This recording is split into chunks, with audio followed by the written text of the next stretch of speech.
Good morning. Good morning. Wow, you gotta love this room full. Yeah, keep on smiling. That didn't work perfectly. Next time we're gonna do a two-sided buffet. So I think we're starting a little bit late, and some are still having their breakfast, but I think we're gonna go for it. There's still coffee there. I don't mind if anybody gets up, and if anybody needs to move your chair.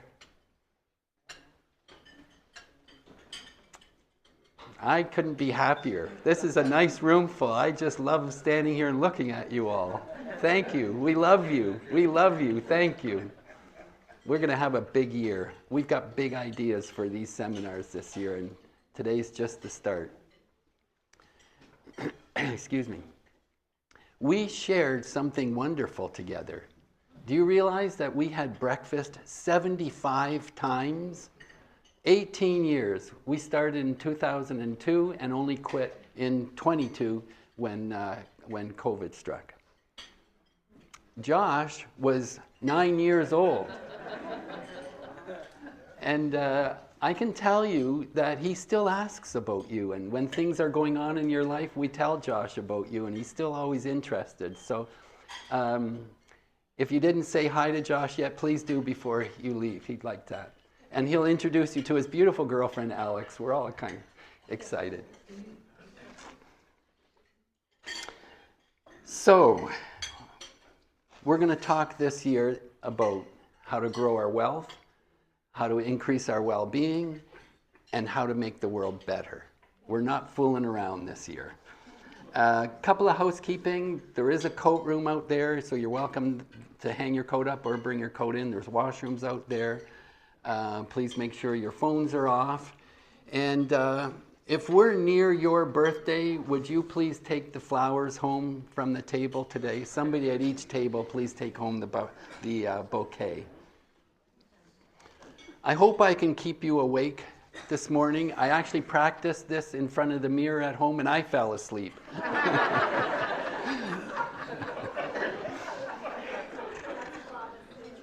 So I have a bit more blah blah to start with, but I'm going to get going because we're a little bit late and I want to have you out of here by lunch. Dinner for sure. Let's start with a few statistics. Do you realize that in the past 6,000 days, that's 16 years, humanity has accumulated more knowledge than in all of the previous human history combined? 45 years ago, 1980, this is shocking, 40% of the world lived in extreme poverty. Today it's under 10%.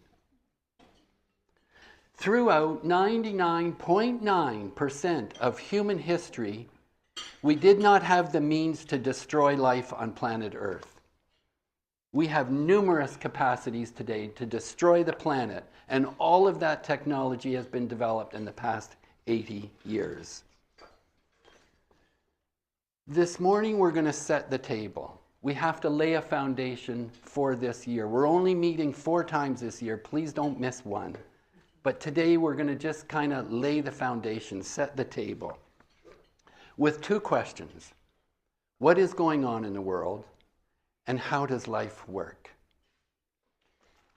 If we're going to invest our money well and secure our wealth and use our wealth to live a good life and enjoy well-being, those are pretty big projects.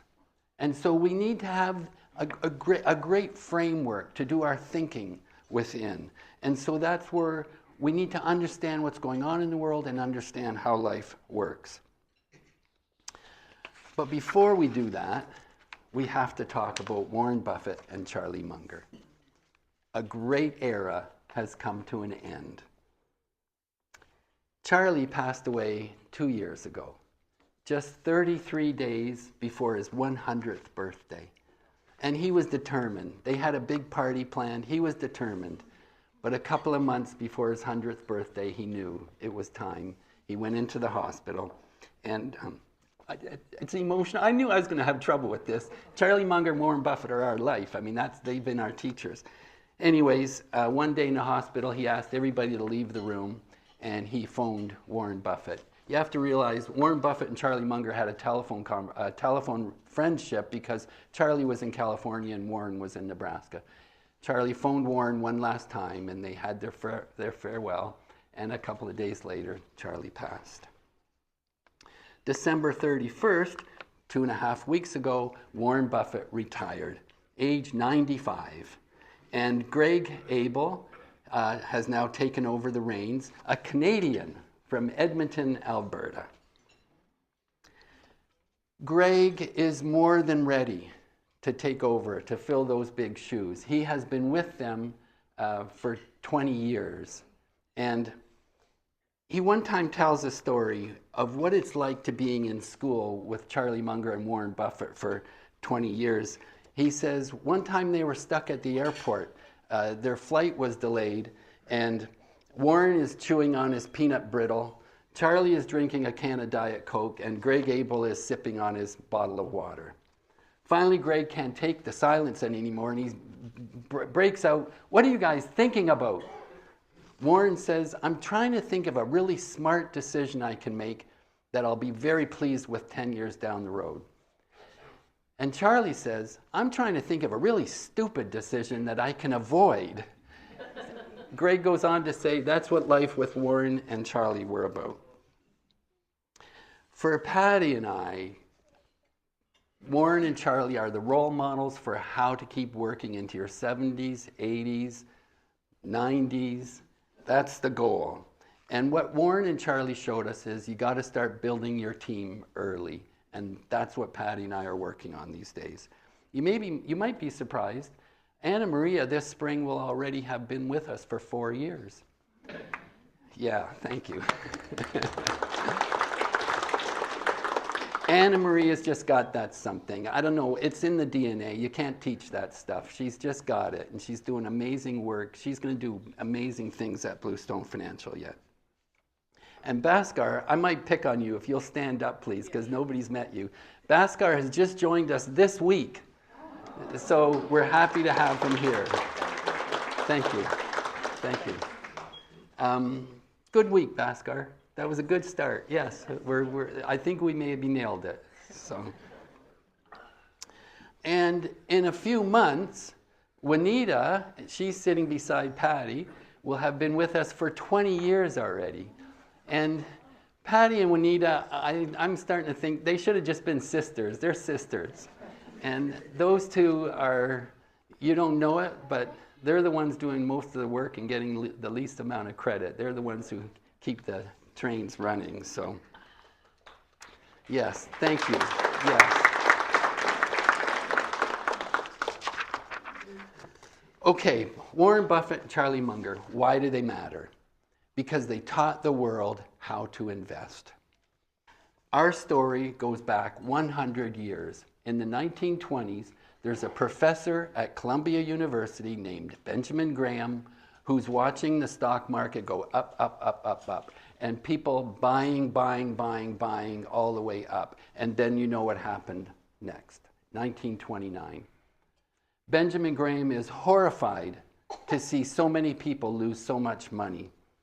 And he goes into deep research, trying to figure out how did this happen, what went wrong. And he writes his results in this classic. 1934, this book came out, Security Analysis, still a classic today, must reading. And what he says, what he finds in his research is that people weren't investing at all. They were speculating. And in the book, he explains the difference between investing and speculating. And he comes up with what we all know today, value investing. It's simple. Try to read that book. I mean, it's this thick. It's tough slugging. It's a lot of difficult arithmetic. But the concept is easy. You look at ABC Corporation and determine the value of the company. And if you can buy stocks in that company at half price, now you're investing. You're not speculating. And because the share price is already down, it's probably not going to go down more. In fact, it's probably going to go up.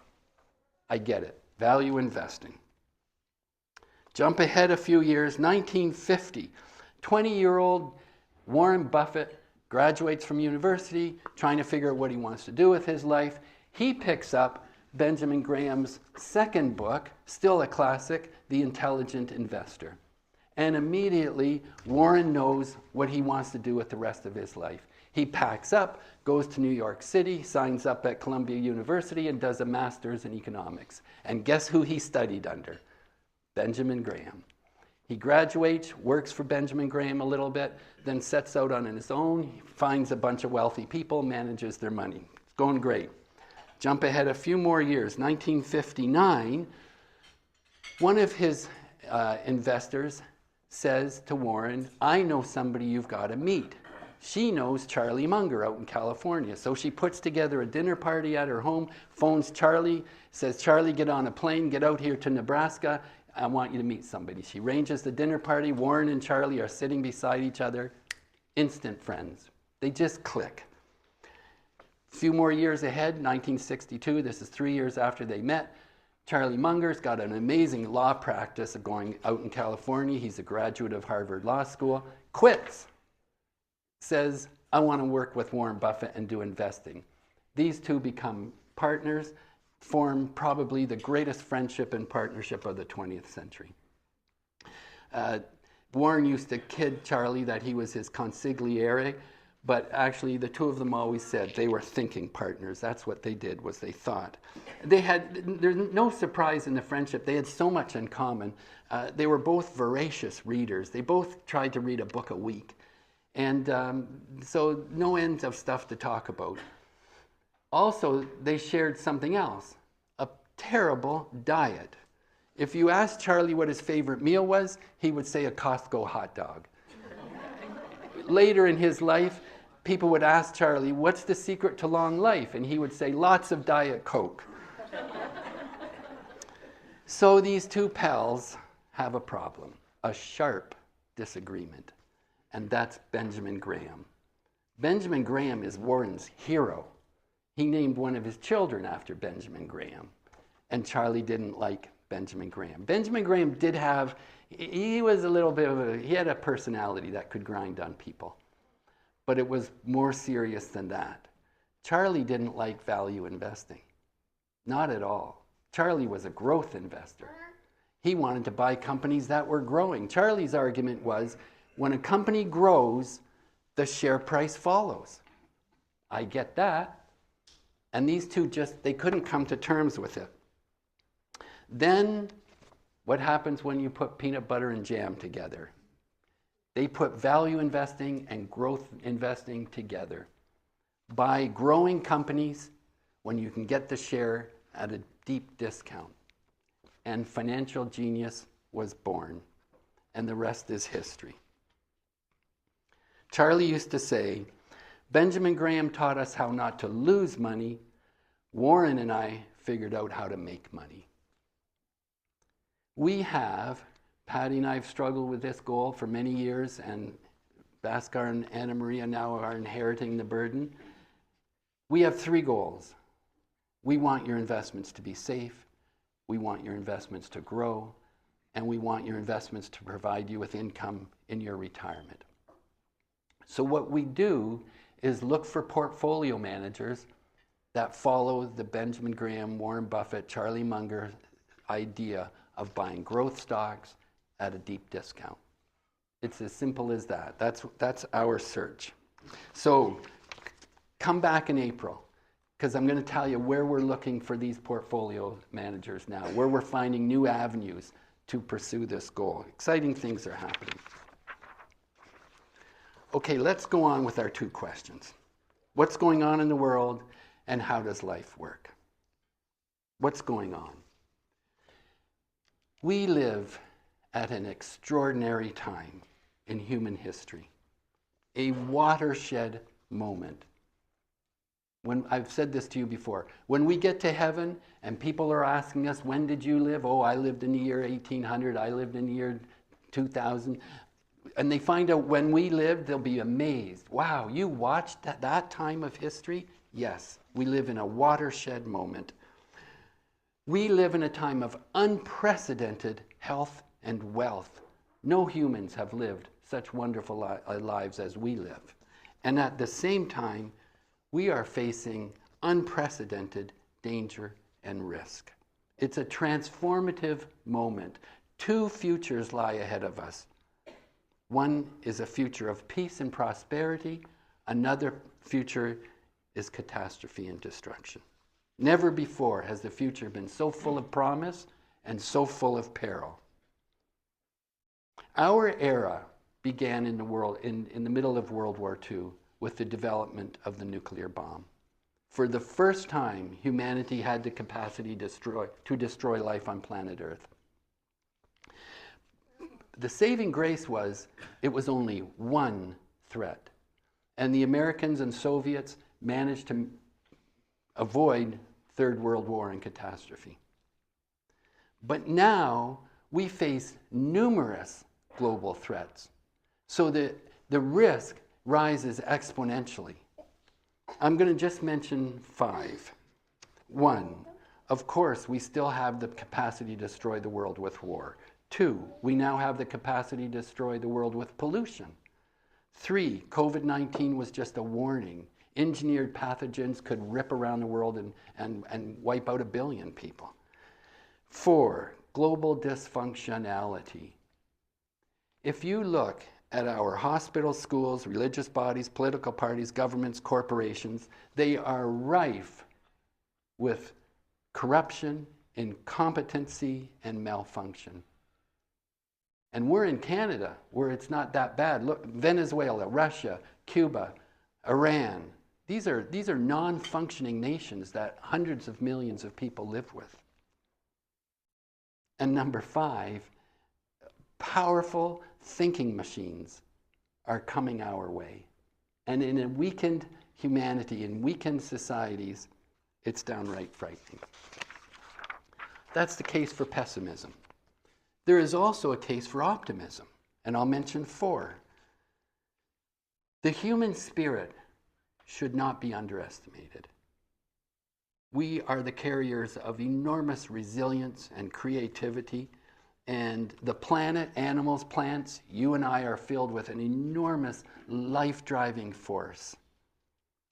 Science and technology, as frightening as it is, it's just absolutely marvelous. The advances in knowledge every week, spectacular innovations. Who would have thought of the cell phone 20 years ago? And more of this is coming our way. Wisdom, understanding, religion, spirituality, insight is emerging all around us. Deepening sense of purpose and connection. It's amazing what's happening.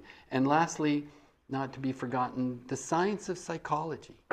Every day, every week, psychology is developing and refining the roadmap to well-being and improved relationships and greater human resiliency.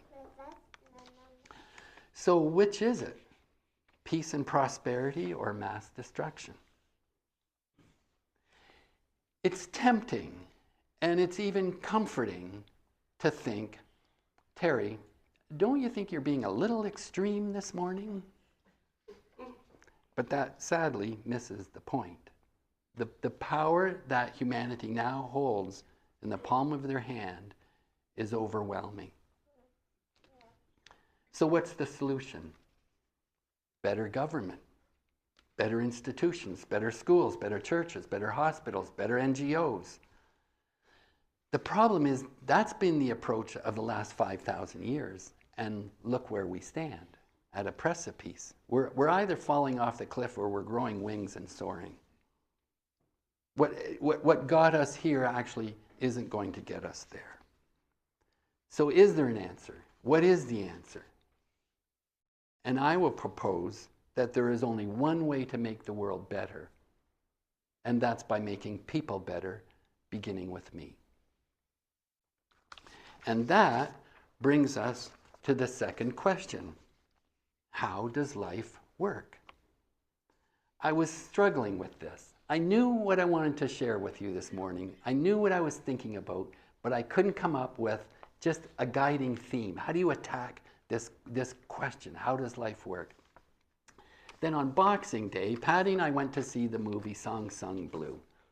Anybody who's seen it? Anybody seen it? Yes. Wow. Wow. Go see it if you haven't seen it, or if what I'm talking about this morning catches your attention, go see the movie Song Sung Blue, because it's marvelous on exactly the theme we're talking about this morning. You see, all of the great movies, all of the great books, ancient mythology, religion, psychology, self-help, they all tell the same story. Because in fact, there is only one story. There's only one story to life. And it goes like this. Life is good. I'm happy. All is well. Life is getting better. And then there's a fall. Something. A death, an illness, a bankruptcy, a divorce, illness, there's something. And we find ourselves at the bottom, where it's a little dark and a little discouraging. Then there is a great rising up to a life even better than we had. Go see Song Sung Blue. It portrays it perfectly. So I want to unpack this morning. And I want to do it by looking at 3 areas of thought: self-help, psychology, and religion. And I want to do this by talking about 3 people: Mel Robbins, Carl Jung, and Jesus. Yes, we are going to talk about Jesus and religion this morning, but I assure you there's no collection plate that's coming around. Okay, let's start with Mel Robbins. We know Mel Robbins because she wrote this book, The Let Them Theory. This book is all over the place now. Patty and I were at a conference and people were passing it around and talking about it, and she struck gold with that book. Mel Robbins, a young woman, goes off to law school, graduates, meets a handsome young man, gets married. They have 3 lovely little children. Life is good. Until age 40. Mel Robbins is a total professional flop. Her husband goes into the restaurant business, ruins them financially, and goes bankrupt. She's so depressed she can't get out of bed. He's pretty much full-blown alcoholic. They are financially broke, struggling just to feed the kids. Oh, and those 3 lovely little children are now 3 messed up teenagers. Carl Jung, you know the name Carl Jung, the famous Swiss psychiatrist. Bright young man, just shooting the lights out at school, top marks, graduates, and gets hired by, of all people, Sigmund Freud. Wow, what a future this young fellow has. And then all of a sudden he realizes Sigmund Freud is wrong. He collapses. He falls into this deep uncertainty. He experiences disorientation. He's got exploding anxiety, and he's even seeing visions. He's starting to wonder if he's not schizophrenic. And then, of course, there's Jesus. Jesus is trying to he's trying to crack a big nut. How to live a good and happy life in first century Palestine. Of all the times and places to live, you would not like it there. The harsh rule of the Roman Empire, there were awful Roman soldiers everywhere. Religious leaders of the time were harsh and demanding, and poverty. Oh, the awful poverty.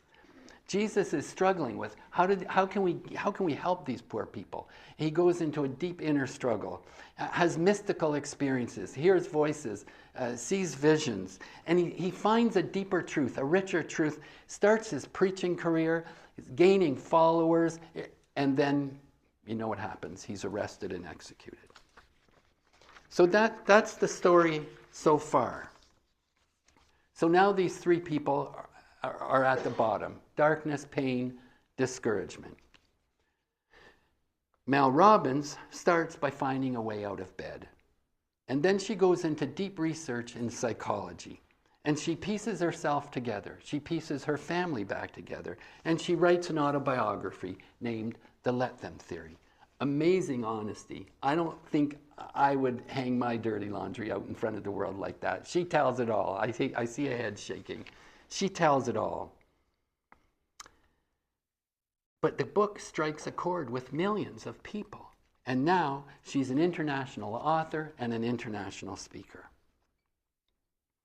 Carl Jung, he finds himself enough energy to start going into intensive study. And he comes up with the idea of not getting stuck in a silo. He wants to think broadly, not to think narrowly.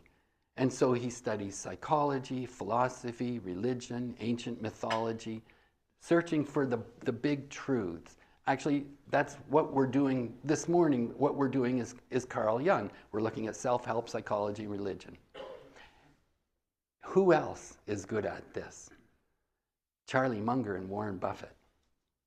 When those two met, Charlie was so impressed that Warren was a big reader, like he was a big reader, except he discovered that Warren Buffett was studying business, investing, finance over and over. He was stuck in a silo. And Charlie used to send boxes of books to Warren on everything else, history, geography, architecture. Charlie loved reading about architecture, religion. If Charlie Munger and Warren Buffett were here at this financial planning seminar, they would nod and say, hey, you guys get it. It's not about the numbers. So that's what we're doing this morning, is a Carl Jung approach. Okay, here's what Carl Jung discovers, and here's how he puts himself together. He comes to realize that psychology in the 20th century became all about pathology. What's wrong with you, and how do we fix what's wrong with you? And Carl Jung says, that's the wrong approach. We should be studying happiness, health, what's the way to well-being? And of course, he goes on to become one of the greatest psychologists of the 20th century. Now, Jesus is the ultimate story here. I have to smile when I say this because I'm not trying to convince you of anything. But Jesus is the ultimate story. What happens to him? Well, he rises from the dead. I'm not here this morning to talk about whether you believe that or not. Quite frankly, I don't care. If you want to talk about it, call me Monday. We can talk for hours on this one. But anyways, Jesus rises from the dead, becomes a historic religious character, and changes the whole direction of Western civilization. That's the story. That's the story of life. Like this, like this, like this. It's the story of your life. And if you haven't had one of those yet, count yourself lucky. But how? That's our question, right? How does life work? How do you rise to a new, richer, deeper life? Mel Robbins writes it in the book, The Let Them Theory. You're barely into her book, and she admits that it's a lousy title because you think it's a let them. And actually, she says, I think this publishers have a way of selling books. They choose the name. She would have rather the name be Let Them Let Me, because it's a dual point. What she says is that more than we're willing to admit, we care an awful lot about what people think of us and how they treat us and what they're doing and what they're saying. And this fixates us. And what her point is, let them be them. And stop trying to control people, because we do. I'm trying to impact what you think, do, and say because it's all about me. And then she says, let me find my true self, my real values, and follow that. And her whole point is empowerment and relationships. People don't really like it when I try to control them. It ruins the relationship. And she's saying, if you let them and let me, your relationships improve, and you bring back your power, because I'm controlling what I can control, which is me. Carl Jung says something similar. Carl Jung's tough to read. You can get it, but he's a bit technical. But he picks up where Sigmund Freud was right and made a great contribution to our human understanding was in the unconscious. That's Sigmund Freud. We have to give him credit for that. The idea that there's an unconscious thing going on inside of us. Carl Jung keeps that. And he says there's two people inside of you, the false self and the true self. So the true self is the unconscious you. It's buried deep in there, but it cannot be suppressed. The true self is always impacting your thoughts and your feelings. The false self, now this is Mel Robbins, the false self is filled with fear and I just want your approval. Please, if you approve of me, everything will be okay. That's the false self. And he he paints this picture and says at the bottom where there is suffering, you can make it meaningful suffering. And this is a big Carl Jung point. If you realize that at the bottom, at the dark and disappointing times, that's where the true self is really speaking the loudest. And Carl Jung talks about becoming whole. As the true self emerges, you become whole. And you'll probably remember this. We used to talk a lot about how, what is well-being? Well-being is whole being. I was going to read this quote from Mel Robbins, and I skipped over it. Here's what Mel Robbins writes. Let them be who they are, and let yourself be free. Carl Jung writes, in the deepest suffering lies the seed of transformation. Jesus is a zinger on this one. Actually, I could have used Buddha. Buddhism and the Four Noble Truths is amazing in this story. But I stuck with Jesus because most of us grew up in a Christian environment. But Jesus, it's shocking, 2,000 years ago, take up your cross. You've heard that one? Embrace the suffering. Embrace the shame of suffering. A seed must fall into the ground and die, and then it will grow up into a plant and produce fruit. Here, how's this quote from Jesus? Sounds a little like Carl Jung. Whoever loses his life will save it. Jesus talked about a new life, being born again, a new way to live, an abundant life. I'm going to offend some of the Christians in the room here. Jesus wasn't talking an awful lot about do this and that so that when you die you go to heaven. Jesus was saying it's here now. Live now your abundant life. What did Jesus talk about constantly? Joy and love now, here. Happiness and kindness. And I'm going to close with one last thought. And purpose. Purpose is huge. And all three of the characters we're examining this morning would have added purpose. You need meaning. You need a reason to get up out of bed in the morning. We have numerous purposes in our life. Anna Maria and Michael have to keep Santiago eating. That's a purpose. Sleeping, clean clothes. You need to wash your car, go to work. But you need an overarching purpose. And I'm going to suggest to you today that our purpose, your purpose, my purpose, there is only one way to make the world better, and that is to make people better, beginning with me. Here's the truth.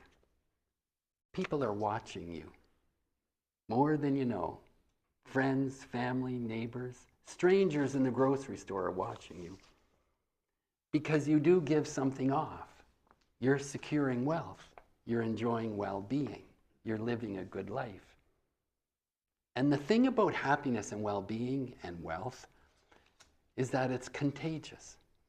People see it and want it. What are you doing? You're setting up and sending out a ripple effect. And as people are influenced by your ripple effect and they become better, then they too are sending off a ripple effect, and it becomes a tidal wave, changing the world. The interesting thing is, it's a totally selfish ambition. I want to live a good life, and I know it takes money, so I want money. I remember a long time ago, Patty and I once a month used to drive up to Kitchener. I think it was the first Monday of the month, I forget. And the president of Regal Capital Planners, I guess we sort of called him our boss. He was a good guy. He was brilliant. In fact, Patty and I and Anna Marie and Bhaskar now are still doing things that Paul Rockel taught us decades ago. And one time, it was usually a pretty big, people would travel to hear Paul Rockel. Like, he would spend a morning with us every month. People would travel to hear, and I don't know if we were 100 people, 200 people in the room. And one day he said, I've been doing all of my life what I'm teaching you to do, and now I have enough money to buy anything I want. I just about sank in my chair. Patty and I were trying to make the rent, for Pete's sakes. And this man could buy anything he wanted. It just struck me like, boy, I'd like that. And how about happiness? I'd like that too. Patty and I have been students of the science of happiness our whole life. It's a totally selfish ambition. And yet, it's altruistic. It's altruistic. If I'm right that there's only one way to make the world better, and that's to make people better, beginning with me, if that's true, then this selfish ambition of ours is also altruistic. I'm going to close with a quote. I love this quote from anthropologist Margaret Mead. Never doubt that a small group of thoughtful, committed citizens can change the world. Indeed, it's the only thing that ever has. We're going to have a big year. We're going to have a big year. Please come again in April. We're going to be here on a Tuesday. We're going to have dinner. And we're going to figure out how to do the buffet better. We just have to move it away. And we're going to have a big year. Thank you for coming.